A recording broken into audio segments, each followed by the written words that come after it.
Welcome back to Big Nick's Meats and Treats, and happy Easter, everyone. Today we're doing something special for Easter. I have a little over 5-pound bone-in ribeye roast here that I got on special at the local grocery store. And we're gonna smoke this on the pellet grill today. I'm gonna season it with some herbs, get it on the smoker. So let's get this thing open and we'll see you in a few. All right, we're ready to season this thing up. When I opened the package, I noticed that it was dry aged for 5 weeks also, so I'm real excited about it. It was a really good deal. These things would be big bucks right now with the high prices, but I got it on special for $7.99 a pound, which I thought was really good. So I'm gonna cook this at low temperature on the smoker. So I can use olive oil on it. I don't have to worry about it catching on fire because I'm gonna do a low temp. If I was going to sear this at a high temp, I would want to use grapeseed oil or avocado oil or something like that that has a higher smoke point. So I'm going to put a real light coat of olive oil on here, and all I'm doing this for is just to give something for the seasonings to stick to. That way I don't lose all my seasonings ahead of time. And I'm doing this several hours before I'm going to cook it because I want that salt to work its way down into the meat and bring the proteins to the surface. So I'm gonna season it several hours before I cook it. I'm probably not gonna cook it now for probably another 4 or 5 hours. And then after that, I'll put it on the smoker so all that salt and seasonings will really work its way down into the meat. Okay, we got that all done there now. So I'm gonna put some oil on. I'm gonna wash my hands first and then we'll do the seasoning. So I'll see you in a sec. All right, we're ready to season. I'm gonna start off with kosher salt. It's a big hunk of meat, so don't be afraid to salt it generously. You know, one of the things that a lot of home cooks do wrong is they under-season. And you really wanna make sure you season well. Kosher salt's so much better. Don't use table salt when you're cooking meats. Table salt is something that you use for baking, not for cooking big meat. If you're gonna cook big meat, make sure you're always using kosher salt or sea salt.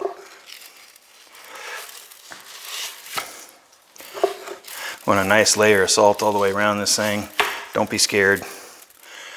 Okay, next thing I'm gonna use is a Butcher's Blend ground black pepper. It's a more coarse and it's great for briskets and big hunks of beef. I really like it for the big blocks of meat.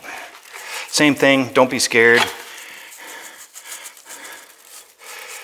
You could over-season, but it's a lot harder to over-season than it is to under-season. Again, this is almost a 5.5 pound piece of meat, so don't be afraid to put a little seasoning on there. I'm gonna tap it down with my hand a little bit, try to get it to stick to the oil. Okay, now I'm gonna do some dried thyme. A little bit of dried thyme on there.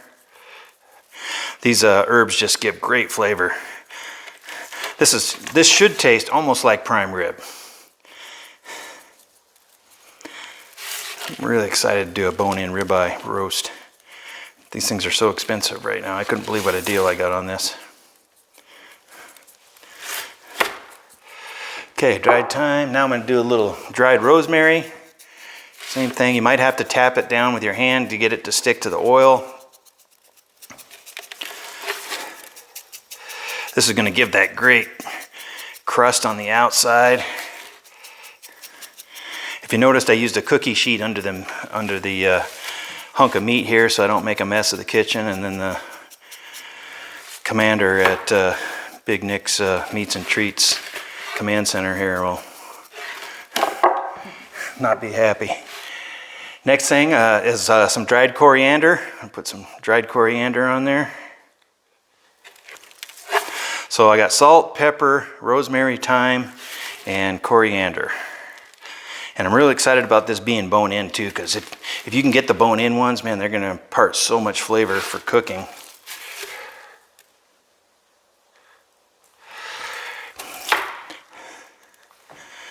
There we go, put a little more pepper on there. All right, now I'm gonna wrap this up in saran wrap and I'm gonna leave it in the fridge for 4 or 5 hours and we'll smoke it later on this afternoon. So we'll see you in a few hours. Well, welcome back.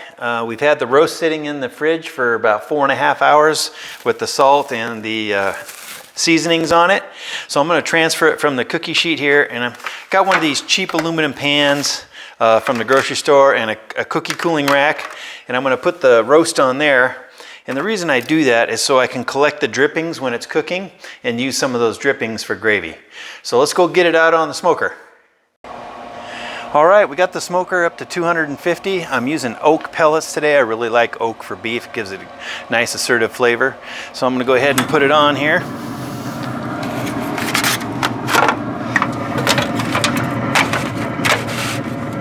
Then I'm gonna put my temp probe right in the middle of it.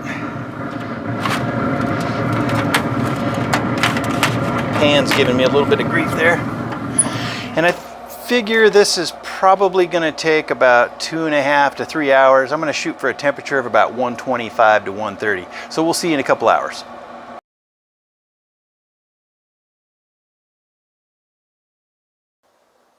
All right, we're back.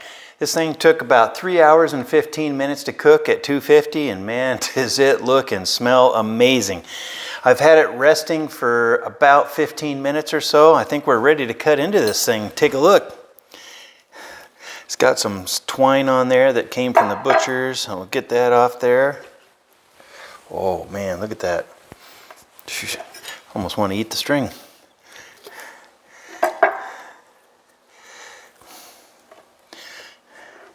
These are going to be big old steaks. Nice. All right, so let's slice into this thing and see what it looks like. I'm just going to go between the bones here just to get an idea.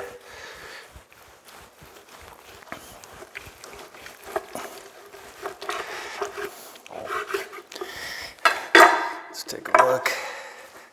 Oh, wow. Come on, that looks ridiculous. Look how good that looks. My goodness. I wish you could be here. No, I don't, because that would mean less for me. Let me try a bite here. So we'll take a little bite here. Get a little crust on there.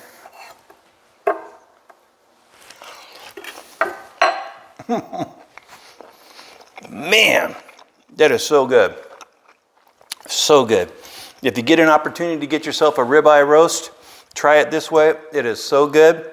Don't forget to click subscribe and like the video. I'll put a little link down there at the bottom of the video.